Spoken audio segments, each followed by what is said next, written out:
যাই, বাপ তো ঘুমিয়ে গেছে, এই বেলা একটা বিড়ি পদে মেরে দিই।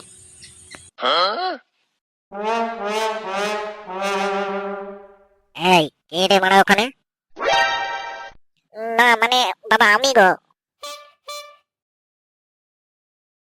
তুই এখানে কি করছিস? আর হাতে তোর বিড়ির প্যাকেট কেন? কার মেরেছে, কেস খেয়ে গেলাম। না মানে বাবা, তুমি কোন কোম্পানির বিড়ি খাও আমি সেটাই দেখছিলাম। তাই তো বলি, রোজ বিড়ির প্যাকেট থেকে বিড়ির প্যাকেট গুলো যায় কোথায়? শুয়োরের বাচ্চা, বাপের বিড়ি চুরি করে খাচ্ছিস? দেখো বাবা, আমি আর ছোট নেই, আমি বড় হয়ে গেছি।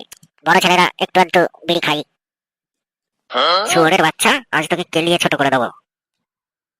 আজ তোর সেটা ভাঙছি দাঁড়া।